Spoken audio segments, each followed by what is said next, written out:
मेरे पास लोग आते हैं, वे कहते हैं जन्मों जन्मों का कर्मों का जाल है।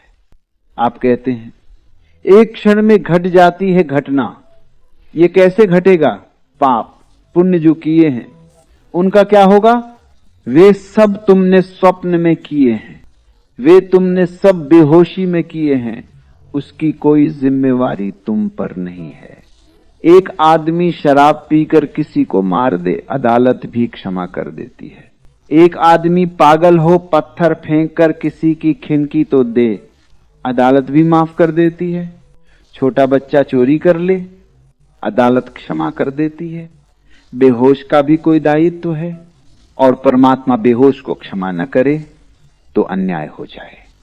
मैं तुमसे कहता हूं कि कोई कर्म बाधा नहीं है। एक क्षण में तुम जाग सकते हो।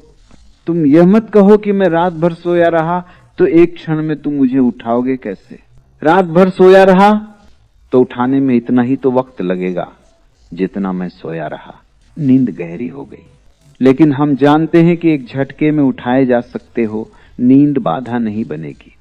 तुम जन्मों जन्मों से सोए रहे हो, इससे कोई फर्क नहीं पड़ता। सिर्फ तुम राजी हो जाओ कि कोई तुम्हें हिलाए तो तुम श्रद्धा से उठाओ। भागा भ्रम दसों दिशि सूझ्या, परम ज्योति प्रगासा। एक क्षण में खिल गया हृदय का कमल, परम ज्योति प्रकट हुई। एक क्षण में ही घट जाता है, जैसे चकमक को रग हो, और एक क्षण में आग पैदा हो जाती है। और यह हो सकता है कि चकमक के दोनों पत्थर करों साल से प्रे रहे हों और आग पैदा न हुई हो। करों साल से दोनों पत्थर पास ही पास पड़े रहे हों, टकराए न हो, तो क्या तुम सोचते हो करों वर्ष ने कोई बाधा डाल दी, अब तुमको करों वर्ष तक रगड़ना पड़ेगा, तब कहीं आग पैदा होगी? आग तो एक क्षण में पैदा हो जाएगी, करों वर्ष तक पैदा न हुई, क्योंकि रग न हुई। श्रद्धा और कृपा की रगन हो जाए, बस वे दो चकमक के पत्थर हैं। तत्क्षण परम ज्योति प्रगासा, मृतक उठ्या धनक कर लिए। पर जो कल तक मरा हुआ पचा था वह पुनरुज्जीवित हो गया, परम ऊर्जा से भरा हुआ धनुष बाण लिए। जो कल तक मरा हुआ पचा था, मृतक उठ्या धनक कर लिए। काल हेरी भागा, और उसकी जीवन ऊर्जा को देखकर मृत्यु भाग खजी हुई। उद्यासूर निष्क्रिया पयाना, सुबह हो गई, सूरज उगा, रात्रि भाग गई। रात्रि ने एक क्षण भी रुककर चेष्टा न की कि थोड़े पैर जमा कर खजी रहे। रात ने यह भी न कहा कि यह कैसा अन्याय है, सदा से मैं यहां हूं और अचानक तुम आ गए आज, मेहमान की तरह, ठीक, लेकिन मुझे घर से तो मत भगाओ। मैंने सुना है, बड़ी पुरानी कथा है कि अंधेरे ने जाकर परमात्मा को कहा कि तुम्हारे सूरज को तुम रोक लो, सदा सदा से मुझे परेशान करता रहा है और मैंने इससे कभी कोई छेछा नहीं की।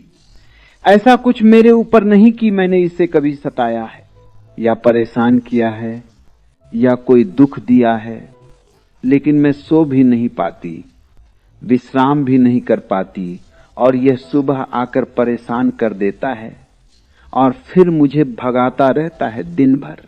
परमात्मा ने अंधेरे को कहा कि बात ठीक है, लेकिन तुम दोनों का साथ साथ मौजूद होना जरूरी है, तभी फैसला किया जा सकता है। क्योंकि सूरज की भी तो बात सुननी पड़ेगी। वो क्या कहता है, रात की सुन ली, अंधेरे की सुन ली, सूरज की भी सुननी पड़ेगी। कहते हैं इस बात को कई कई कल्प, महाकल्प बीत गए, अंधेरा अब तक सूरज को लेकर अदालत में मौजूद नहीं हो पाया, क्योंकि ये हो ही नहीं सकता, ये दोनों साथ नहीं हो सकते। इसलिए फैसला अटका है, फाइल में पचा है, वो कभी हल नहीं होगा, वो फाइल में ही रहेगा। वो फाइल दिल्ली की फाइल है, ये हो ही नहीं सकता।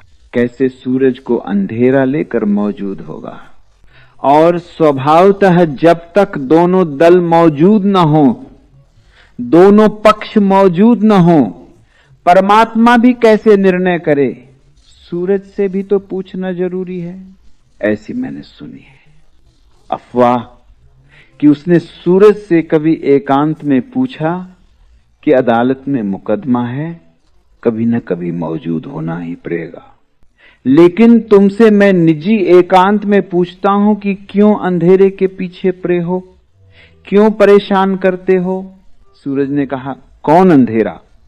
मैं तो जानता भी नहीं, मेरा कभी मिलना नहीं हुआ, मेरी पहचान ही नहीं है, किस अंधेरे की बात कर रहे हैं?